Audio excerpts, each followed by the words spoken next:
Tonight on GamePoints episode 381, Horizon MMO rumors seem to be coming back up again, Square is embracing AI full-heartedly, and Steam has a massive curation problem.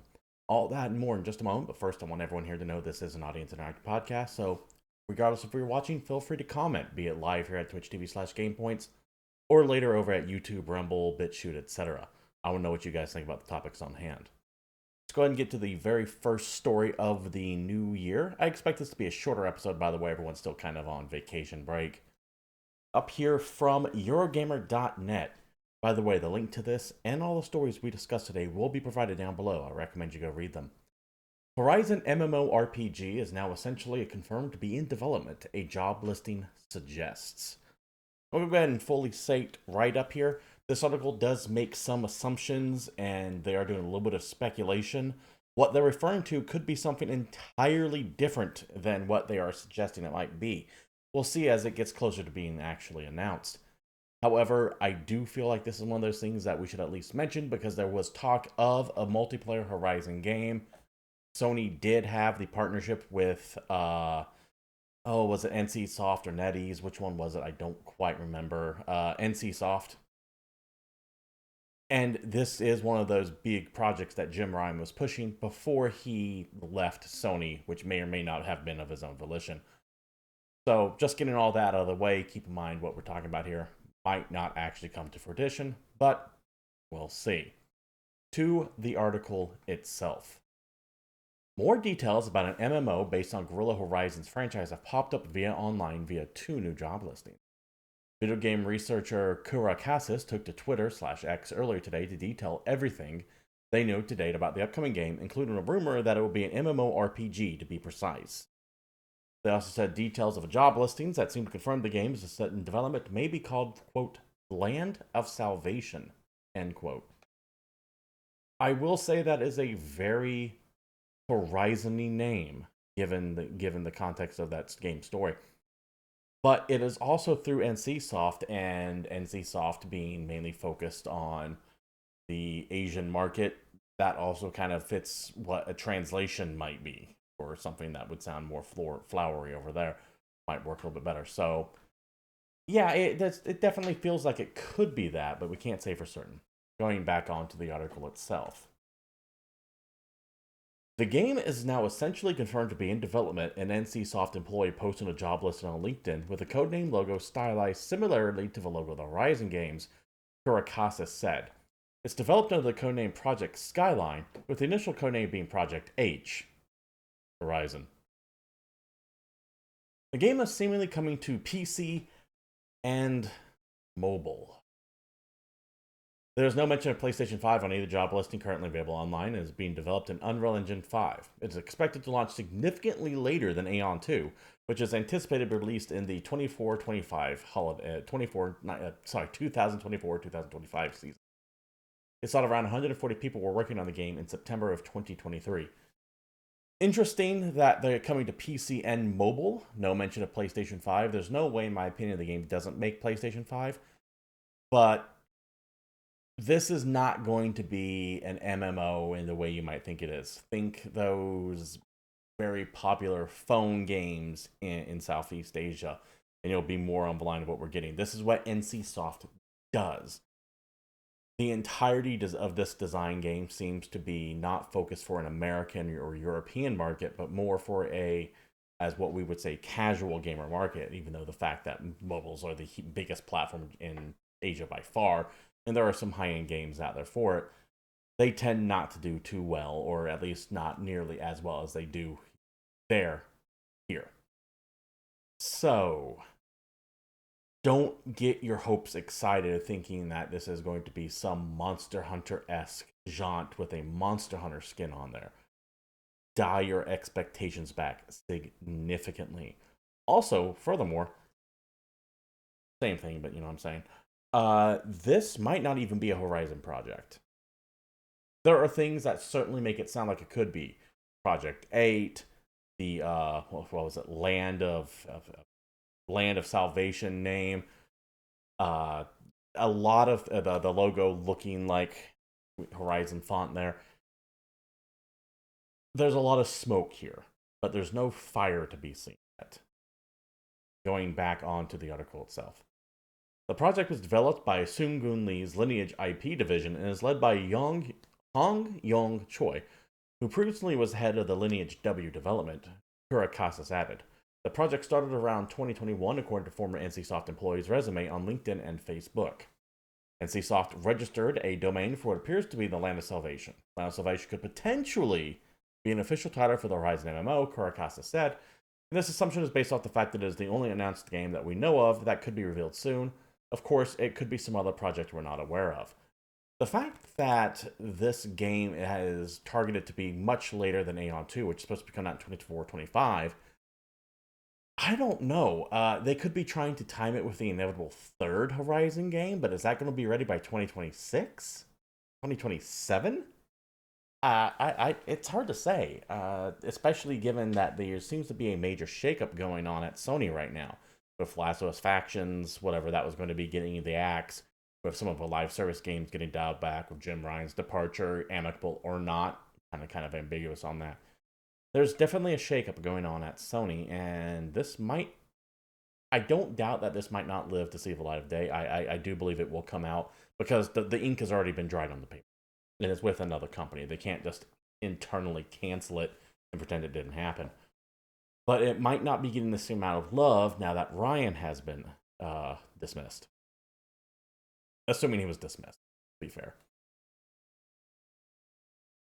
Plus, let's say that everything is going according to plan. That's still a shakeup that's going to delay internal projects. I think there's a reason why we haven't heard anything from Sony lately when it comes to their upcoming releases. Leaks aside, of course, and I think it's because they realize they are going to have a very lean 2024. I am nervous about this year when it comes to high quality releases. I think a lot of studios, a lot of publishers kind of blew their wad last year, which was an amazing year overall, but they needed that cash desperately to fend off the creditors because they ate a lot of shit during COVID. They ate a lot of shit when everything kind of slowed down for a bit, and they're going to be eating even more as we move into an even bleaker economic year. At least that is my opinion. Could be wrong on that, but we'll see. I think that while 2023 will be remembered as one of the most banger years in video games, 2024 will be seen as a desert of high quality releases. First quarter of this year aside, the first couple months of 2024 are going to be stacked. But after that, we have no idea what's coming from anyone. And it is very uncharacteristic for these companies not to immediately start going, this is coming out within a year, and here's 2025. We haven't really gotten any of that. Very uncharacteristic and very worrying, in my opinion. Because remember one of the mantras of this show, if something is good, a company won't shut up about it. If something is bad, you hear nothing from them on it. So whenever they're silent, be leery of the future. Finish up the article here. The leak here comes just weeks. Well, where were we at? Huh. The leak comes just weeks after Sony and Guild Wars publisher NCSoft announced a strategic partnership which aims to expand beyond console and broaden PlayStation's reach to a wider audience. Phones and not the Japanese market, but the Asian market in general. So think like China, Vietnam, South Korea, things like that. Which is why I say if you're an American looking forward to a Monster Hunter style experience from Horizon, which was a rumor there for a little bit, this ain't going to be what you think it is. I do think that this is going to be mostly, well, I mean, we know what these phone games are. We've seen a dime a dozen of them, so expect that. Tamper your expectations, and even then, who knows if they'll see the light of day. It would make sense that after announcing that partnership, you would suddenly have some big promotion to get people hired. Might be why you're seeing LinkedIn things appearing up, because they were given the okay to say, hey, we need to start recruiting for what is coming. Cool. Awesome. I don't care about this one. I love Horizon as a series. It does feel like Sony's bastard child to some degree, and it never really seemed to light the ecosystem on fire, at least nowhere in the way of, say, Uncharted or The Last of Us did, or even Ghost of Tsushima. But it is probably one of my favorite properties they have. I love that world they created, although I get a lot of the criticism. moving on to the next story here from Video Game Chronicle. Remember, all these stories will be posted down below. Square Enix's president says it'll be aggressive in applying AI. This comes recently of Square Enix's New Year's letter. This has kind of become a tradition where the head of Square Enix produces a letter kind of giving an update on where the company is going to be going, what initiatives they're going to be pursuing. I think they've been doing this for like 3 or 4 years now at this point. We remember when they said they were going to go after blockchain, and I think the year before that they said NFTs. This year, all about AI. And let's not be so quick to judge Square Enix on this one, because they're all going to be doing it. It's just Square Enix seems to be a little bit more upfront about it than most people would be. To the article itself. Square Enix president, where were we? There we go. Square Enix president Takashi Kiryu says the company will be, quote, aggressive in applying AI in its development and publishing efforts in the future. Kiryu, who was appointed as Final Fantasy firm's new boss in June 2023, made comments about this in the traditional New Year's letter from the president. In the letter, the exec explains the new initiatives he put in place since his appointment, including vetting games in development and accelerating a plan to provide more resources to its internal teams. Kiryu also said Square Enix was expanding and sharing the knowledge of goal of standardizing its process and enhancing our efficiency, as well as encouraging closer collaboration between its content and publishing teams. Sorry, microphone. It's typical business speak for saying they're making things more efficient, which probably means canceling projects that aren't looking too good and laying people off. My opinion. Moving on. Kiryu also said Square Enix was expanding. Read that. Perhaps the most eye-catching section of the letter, however, mentions the president's ambition in the area of artificial intelligence. Quote, we also intend to be aggressive in applying AI and other cutting-edge technologies to both our content development and our publishing functions, the exec wrote. In the short term, our goal would be to enhance our development productivity and achieve greater sophistication in our marketing efforts. In the long term, we hope to leverage those technologies to create new forms of content for consumers, as we believe technological innovation represents the business opportunities, end quote. So, AI to be used for content development and publishing functions. What they're saying there is they're going to use AI possibly to like generate images, background dialogue, scripts. I don't see any AI program yet. This will change in the future, but right now, capable of like maintaining a main plot conversation. But if you have like a random shopkeep someone wants to talk to, you can have them say, "Good day, sir. How are you?" And an AI can do that just fine. Variations of that theme over and over and over again. It will save someone time from having to do that. That seems simple, but over the course of many a game and many an NPC you're generating, that could be it. Also, same with background NPCs. So I wouldn't be surprised as more and more companies embrace AI, you start seeing quirks appearing. You know how AI art sometimes generates like an extra finger or gives someone webbed toes? Don't be surprised if you see some of those appear in your games as little glitches. Sure, they'll patch them up and fix them out in later updates, but there's going to be a surefire way to spot if AI was used in a game or not. For now. Give it a couple years and it's going to be indistinguishable. And that's one of the reasons why you had so many people in Hollywood striking recently. Because they see it coming. And you can't really fault a company for leaning heavily into AI. I get a lot of people are afraid of it, and rightfully so.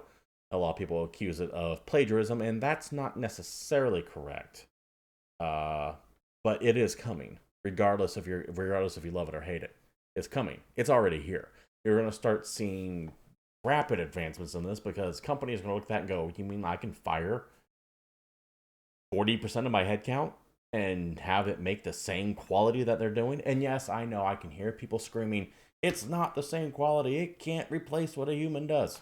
Sure. For now. Give it time.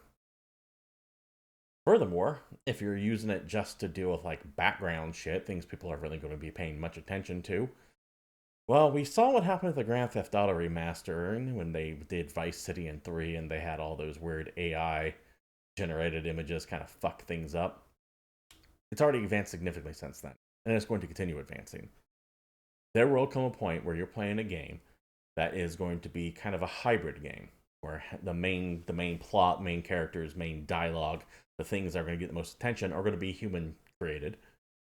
But all the background stuff, the artwork, NPC dialogue, generic walking music, random characters on the screen that you just need to have some body in the background walking past. That's going to be done by AI. And sometimes AI on the fly, not even generated and then put it in after they've generated it, but AI running in the background to create that stuff as you go through. And then a couple years after that, you'll have maybe only the main character and whatever they say voiced by human. But the rest of his party members will be voiced by AI. And then a few years after that, you will have an entire game inevitably made by AI, with a human inputting in the prompts. Tell me a story in a fantasy land between a resistance group fighting an evil empire that rediscovered magic. And it then spits you out the plot to Final Fantasy. Or something similar. It is coming. And while Square Enix might be catching a little bit of shit for being so blatant about talking about it right now, I promise you, Sony, Microsoft, EA, Activision, Ubisoft, Capcom, Konami, they're all looking. This future is here and is coming. And much like in the 90s, when internet streaming first started to take off, when you started having the download services like Napster, the record companies needed to deal with that, and they chose poorly. They figured they could try to put that genie back in the bottle rather than working with it, and they never really recovered their once lofty positions. They are a shadow of their former glory. Then you had Netflix coming around with TV and movie streaming, and that killed Hollywood video and Blockbuster, and physical media in general. This is the next big technological sea change. It doesn't matter if you love it. It doesn't matter if you hate it. I personally lend more toward the hate it side of things. But the reality of the situation is it's here. And if you want to survive, you need to learn how to deal with that, because the genie is not getting put back into the bottle. No amount of legislation, no amount of stomping your feet and saying it plagiarizes, no amount of union strikes is going to keep this from being the time to learn to work with it rather than against it. At least until the point it starts picking up guns and shooting us, but that's another conversation entirely. Yes, AI is here. It is coming, and the reason why Square is talking about it is because it generates buku dollars. Go back and look at stock portfolio, the investor relations calls, the quarterly updates from all these companies over the past 6 months or so. Every time they started mentioning AI, their stock jumps up another few percentage points. People are very much looking forward to it. Anyways, let's go ahead and wrap up this guy's quote before we move on. Back to the Square Enix president. I believe that generative AI has the potential not only to reshape what we create, but also fundamentally change the processes by which we create, including programming. That's something else too. You don't have to hire artists when you can have a programmer just type in the appropriate prompt and go what they're looking for. It does kind of remove the human element of needing to have talent, to a degree. But as we move on, it will become more and more indistinguishable. The president did not share any specifics about how it could use AI for game development, but Final Fantasy VII Remake's co-director has previously discussed how AI built a tool for character facial animations and lip syncing. Square Enix president previous president Yosuke Matsuda, used last year's letter to express the company's commitment to blockchain technology. In the latest letter, Curation said the company will continue to support these efforts as well. Square has always been a big proponent of the Web 3.0 gobbledygook. Blockchain, crypto, NFT, AI, all those new technological buzzwords that no one even heard of not but 2 years ago. Square Enix has been very, very embracing of those. So this makes perfect sense. I do think a lot of it is, however, not designed to be a big focus as much as them just trying to appease investors. The reason why they keep using these Web 3.0 terms is because they want money from people looking to invest in the companies. Go back to the conversation I was talking about earlier, how when you see Tesla and Microsoft and Google name drop AI over and over and over again and their stock shoots up, they're trying to capitalize on that. How much they're actually going to devote to video games in this regard, Can't say for certain. I do feel it's a little bit of marketing for investors on their behalf, but we will definitely see. And it is coming, to be clear, regardless if they're over exaggerating how committed they are to this or not. Everyone is going to be eventually getting into this heavily. Go ahead and move to the next topic here. This is going to be a shorter than normal show. From Game Developer, latest estimates show 14,000 new titles launched on Steam in 2023. Steam has a curation problem. They have a discoverability problem because they let anyone publish on Steam as long as the game functionally works to some degree. It's rare to see something get pulled, like what was it, the day before recently, that not zombie MMO that finally came out was yeeted off of Steam within a few days, and then the company itself has shut it down. Because let me tell you, those 1,400 new titles, or 14,000 new titles rather, I can promise you that about 12,000 of them were total trash. Be they cheap asset swaps, dollar clicker / mobile games, or the myriad of porn games that have seemed to have found their way onto Steam. And to be clear, more power to them. I've got no issues with those coming up.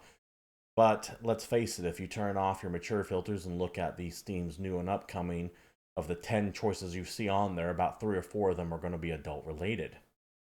It is what it is. You have a bunch of horny people out there willing to spend $5 to see a anthropomorphic cat getting railed by an anthropomorphic dog. That's just how Steam is now. And I get why they don't want to pull that off, because Steam gets a cut of every one of their sales. But it makes discoverability a bitch. 14,000 new titles over the past 6 months is insane. Last year it was 12,000. There's a little chart floating around here that gives you an idea. Yeah, 2022 it was 12,000. 2021 it was 11,000. 2020 it was 10,000. We're not even 2 days into the year, and there's already 41 new games on Steam. Already. This is a major problem for any indie team that wants to get discovered. Steam used to be an excellent haven for indie stuff. You can launch your game on Steam. Hopefully someone sees it. You could actually get discovered there and maybe make a living making smaller games. Now, if you don't get like some kind of mainstream influencer or outlet or YouTube channel talking about you, you're fucked. Because no one's going to find your game organically anymore. Rarely will that happen. Even your seemingly indie darlings like Vampire Survivors. The only reason why that really took off is because you had a couple bigger streamers and a couple bigger outlets start talking about it. Very few people are going to find that stuff on their own, though, without someone leading them to it, which is why curating your store is so important for the long-term health of it. I get the financial reason not to, because all this shovelware shit that gets put up on Steam, they get pennies for every one of those they sell. Yeah, it might be $1, it might be $5. Steam gets $1, 5 cents, 10 cents here, and it adds up pretty goddamn quick. It's the exact same reason why Sony doesn't do it either with their PlayStation Network store, or the Wii, Nintendo's eShop either. It's just full of garbage. Great for the short term.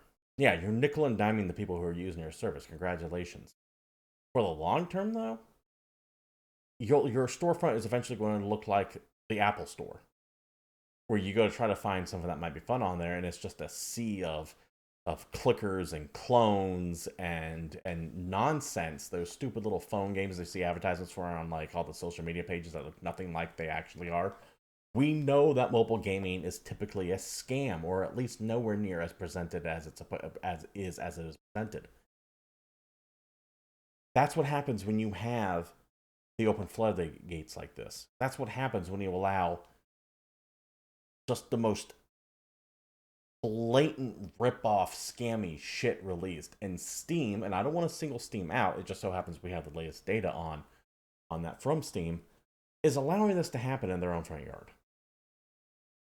I get the libertarian laissez-faire capitalist stance of, hey, caveat emptor, let the buyer beware, but have some fucking pride in your storefront at least a little bit. Maybe, just maybe, have a little team devoted to look at what's coming out and then go, yeah, this clearly does not meet our quality bar. Get yeeted. And you know what the scary thing is? They might have something like that. We might be getting like the bare bone shit, but not the things that get rejected. We don't have those stats. But 14,000 games in 1 year. There is no way that even 85% of those are selling more than 10 copies. Maybe 100. How much does it cost Steam for them to go, yeah, these don't need to be on here, and then maybe showcase some quality indie stuff? And I get it. I get it's hard to start off with. It's I can argue both sides of this, but you are stifling creativity because when you have this many games, the only way you get discovered is by manipulating the algorithm. Essentially, you all know Elsa Gate on YouTube, right? Look it up if you don't. All that is blatant manipulation of the algorithm. It's not meant necessarily to send perverse imagery to kids or anything like that. It's a bunch of people who are smart enough to figure out what the algorithm promotes and exploit it. It is going to promote the dumbest, weirdest shit, regardless of quality. That is what is going to happen when you let this go unchecked. Look how it has plateaued over the past decade. You could eliminate 90% of the past, what, 100,000 games that are on Steam. Oh, let's do a quick math here from 2014. So 15, 27, 39, 48, 56, 65. Let's say 70 to 80,000 games over the past decade released on Steam. I promise you can eliminate 70,000 of them. I'll still give you 10,000 games. That's more than anyone's ever going to play. And I'm willing to bet those 70,000 games, most of them are busted, broken, playable pieces of shit. That maybe at the top of the chart sold 100 to 200. And it weighs your entire economy down. The game store economy, as it were. The ability to, actually, I shouldn't say economy, I should use for it. It's an issue. And it is only it's just junk data filling the stream. And it does affect your store in the end. Believe it or not, letting this go unchecked does affect the overall quality of your store. Because like I said, when you have that much shit out there, you are forced to manipulate the algorithm for discoverability. Which means you're doing wild, weird shit solely to get eyeballs on. Not of quality, but of how fast you can churn it out. And that's a problem. We have one more story that I want to get to. By the way, let me know what if it might. Do you guys think there should be some curation on Steam, or are you fine with just a complete laissez-faire, do whatever you want, consequences be damned? Because I've got no problem with like morally with the storefront doing this. My problem comes from the fact that it's just polluting your fucking store with bullshit. Like, I don't see how that's good for a long-term health of a platform. But the fuck do I know? Steam makes millions and millions of dollars a year, hundreds of millions of dollars. So hell, what the hell do I know? Final story, we got IGN for this. It's just a quick update on release date. Star Wars Outlaws is supposed to be arriving late 2024. Star Wars Outlaws, the highly anticipated open world game from Ubisoft, released late 2024, according to a quiet blog post posted on Disney Parks about things you should look forward to up in 2024. Interesting that it didn't really have any fanfare, because the date to Star Wars Outlaws has been nebulous. They've kind of been refusing to give it a release window, and then suddenly this random Disney Parks blog post go, hey, it's coming this year. Now, they did reach out to IGN, Ubisoft did, and said, hey, late 24, let's correct that more to just a general release window of 2024, which is odd because that implies that maybe it's going to be sooner than late 2024. Or they could just be trying to be cagey and say, let's not even isolate it down to a quarter. We just want to say sometime in 2024. But if you're looking forward to Star Wars Outlaws, it looks like it is going to be coming out later this year.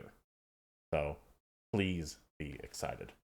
And with that little update there, that kind of does it for the show as well. A little bit of a shorter show, but follow my Jeremos. A little bit of a shorter show, but it is still the holidays. A lot of people are away. We're not going to have really big news events happening for another week or two. There's a reason why many shows start going to the best games of last year / most anticipated titles of next year shtick. Because there's just not much to talk about.